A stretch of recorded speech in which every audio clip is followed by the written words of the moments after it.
E aí, bora conversar sobre uma das empresas mais famosas do mundo? Hoje a gente vai fazer uma viagem pela história da The Walt Disney Company.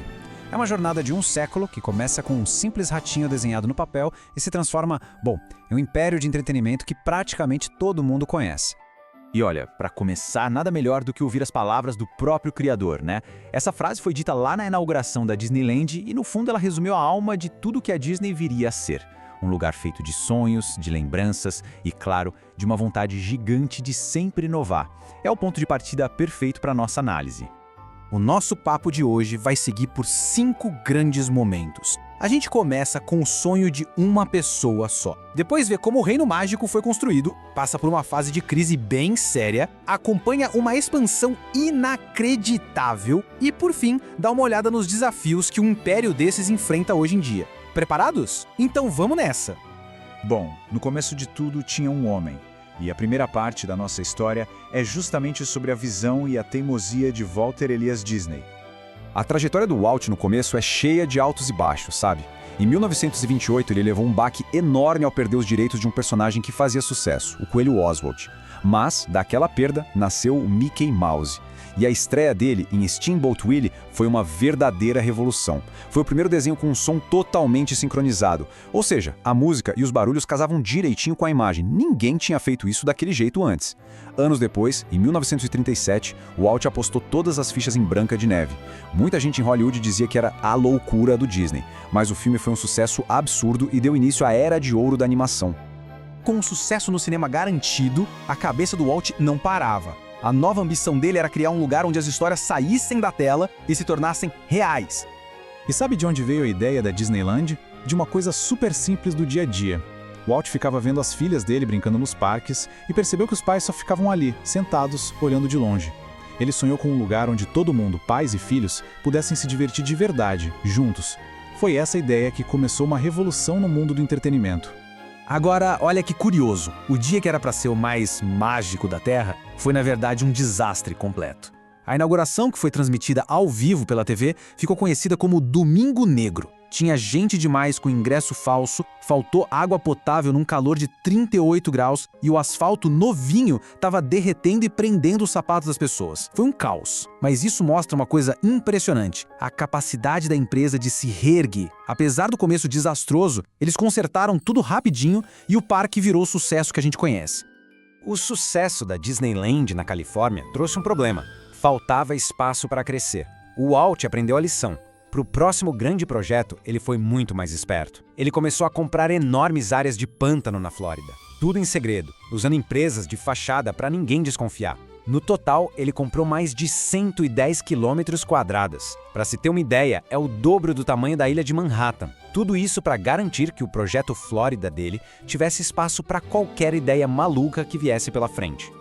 Mas aí, em 1966, o Walt Disney faleceu. E com a morte dele, a empresa ficou meio perdida. Sem aquele líder visionário, a companhia ficou à deriva por um tempo, o que acabou levando a uma crise muito séria nos anos 80.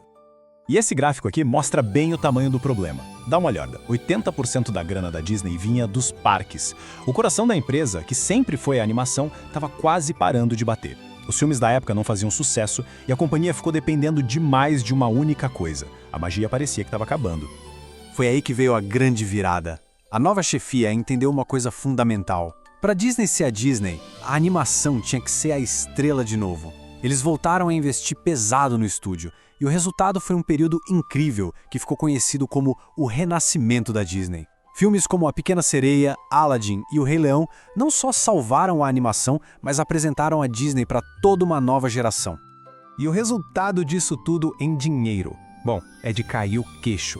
Em 10 anos, o valor de mercado da Disney pulou de 2 bilhões para 22 bilhões de dólares. É um crescimento de mais de 10 vezes. Isso provou que a melhor aposta que eles podiam fazer era em boas histórias. Todo esse sucesso preparou o terreno para a próxima grande fase. Com a casa em ordem e muito dinheiro em caixa, a Disney partiu para o ataque, começando uma expansão agressiva que a transformaria num verdadeiro império da mídia global. E aí entra em cena o CEO Bob Iger. A estratégia dele era bem clara: comprar as melhores marcas e os melhores contadores de história do planeta. Foi uma aquisição atrás da outra. Pixar, Marvel, Lucasfilm e o golpe de mestre foi a compra da 21st Century Fox. Foi uma das maiores fusões da história, que trouxe para a Disney franquias como X-Men e Os Simpsons, consolidando o poder da empresa de uma forma avassaladora. O resultado disso tudo não foi só uma empresa maior. Foi a posse de um tesouro de histórias e personagens. Pensa bem, a Disney não comprou só estúdios. Ela comprou o Homem de Ferro, Luke Skywalker, Toy Story.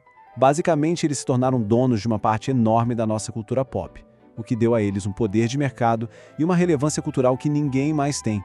E assim a gente chega aos dias de hoje, porque como a gente sabe, ser dono de um império desse tamanho não é nada fácil. Liderar um conglomerado tão gigante e variado traz, claro, uma série de desafios bem complicados. A liderança da empresa nos últimos anos foi uma verdadeira montanha-russa. O Bob Iger, que foi o arquiteto dessa fase de aquisições, passou o bastão para o Bob Chapek um pouco antes da pandemia. O Chapek teve que lidar com os parques fechados e um monte de problemas operacionais. Mas só 2 anos depois, numa reviravolta que ninguém esperava, o conselho da Disney demitiu Chapek e trouxe o Iger de volta para arrumar a casa. Isso mostra como é difícil governar uma empresa tão complexa. Hoje, a Disney tem 2 nós gigantes para desatar. O primeiro é o streaming. O Disney Plus foi um sucesso de assinantes, mas fazer a plataforma dar lucro de verdade, essa é a briga do momento para toda a indústria. E o segundo desafio, talvez o mais importante, quem vai ser o próximo chefe? O Iger voltou, mas não é para sempre. E achar alguém com experiência em todas as áreas cruciais desse império, parques, cinema, TV, streaming, é uma tarefa e tanto. E assim a história continua. A jornada de um pequeno estúdio que virou um colosso global é, sem dúvida, uma das mais fascinantes do mundo dos negócios. Mas com o mundo mudando tão rápido, a empresa está de novo numa encruzilhada. A grande questão que fica no ar é: como a Disney vai se reinventar para o próximo século e continuar encantando o mundo?